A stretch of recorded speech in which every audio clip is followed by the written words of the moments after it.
Chamber Insight is brought to you by the Best Western Clock Tower Inn, featuring meeting rooms for 2 to 200. Host your next meeting at the Clock Tower.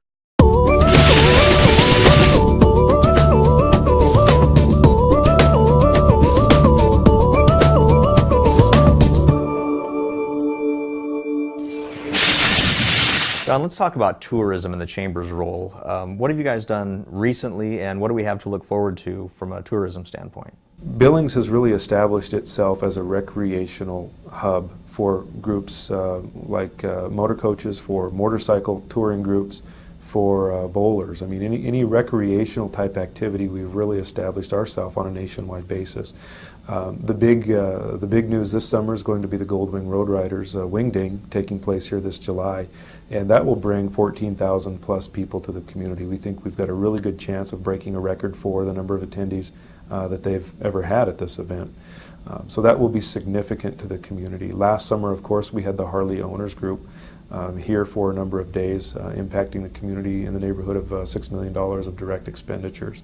So that's a big part of why we as the Chamber are active in recruiting conventions and tourism, is the economic impact. On a statewide basis, we see about 10 million visitors each year come through the state, and they spend close to $3 billion. So a portion of that obviously is left here in Billings, and that's why we are actively out at national trade shows, through advertising campaigns and various direct selling methods, constantly going after those groups and recruiting them to come here. A lot of folks think that a Goldwing Road Riders Association or Harley Owners Group will pick up the phone and say, we just want to come to Billings because we've heard of you and we think you're great. And that does happen occasionally. But traditionally, what we need to do is be actively out selling. We have 2 salespeople who are dedicated to traveling all over the country, meeting with these groups one-on-one, sharing with them the fact that we've got good air service, that we've got great convention facilities, that we have the hotels, and that we're right in the middle of a lot of historic treasures, such as Pompey's Pillar with the Lewis and Clark experience, as well as Custer and Sitting Bull and Crazy Horse, Yellowstone Park. We're right in the middle of it all, and we hear so often that people have wanted to come to Montana for vacation, but just haven't had the opportunity. And when their association picks us as a destination, again, whether it's the Goldwings or the Lutheran Laymen's League or Women of Faith, they choose us knowing that a large part of their membership will come here just because we're an unknown destination that people have wanted to come to. And they'll oftentimes see record-breaking attendance at their events. All right, so let's talk about some of the successes. The Harley Owners Group, the Goldwings, a lot of success, a lot of publicity. What did that really mean to the city of Billings? In 1987, the state legislature passed legislation implementing the lodging tax throughout the state.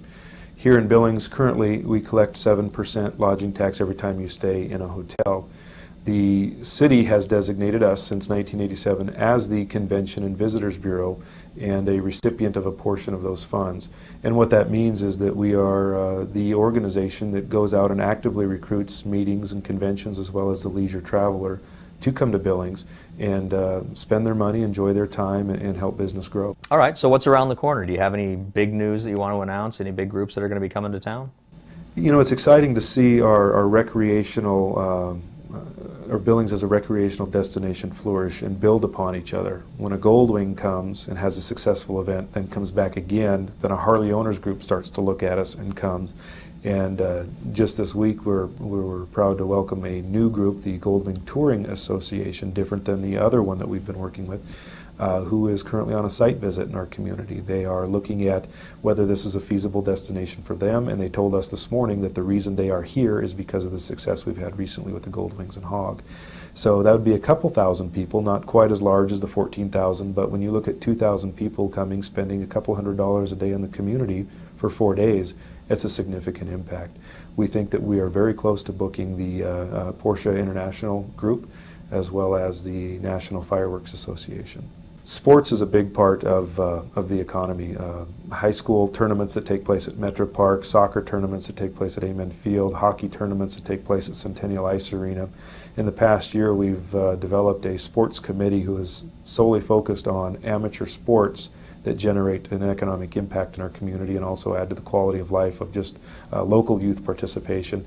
So we've had a lot of success there lately in in encouraging and keeping some of the major tournaments taking place at Metro Park by hosting their hospitality, by making sure that they have everything they need financially to continue to come here, and working very closely with Metro Park as well as the High School Association to keep those groups flowing. We're recently, we're right now under production actually with a sports users guide to encourage AAU groups in Colorado, throughout Colorado Springs, some of the maybe Olympic trial type events to come here and use us as a venue. So that's going to be another tool for us in addition to some of the sports trade shows that we're going to be going to this year. So sports is maybe another one of those unseen items like a convention that people don't realize that we are out working that constantly to try to get that type of business in the community.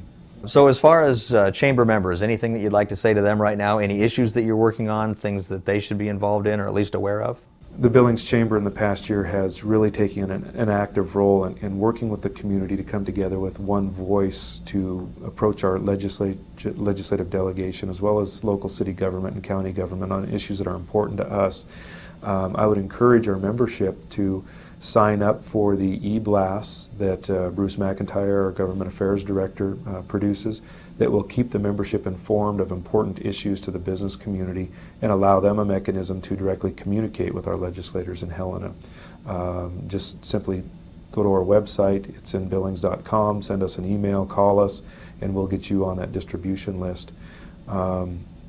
As far as the events that we've got coming up, there's a number of things that are new to our docket this year, one of them being an awards program that we're going to be working on, a first ever community-wide awards recognition program where we'll be looking at the Business Leader of the Year, Lifetime Achievement Award, and we'll be recognizing a lot of frontline employees that often don't get recognized for their customer service role in growing business on an ongoing basis.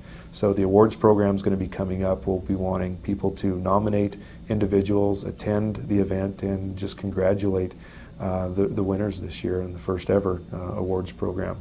If anybody's interested in serving on committees, whether it's for our events or for government affairs or tourism, we always have open seats and we'd welcome the members to participate in that.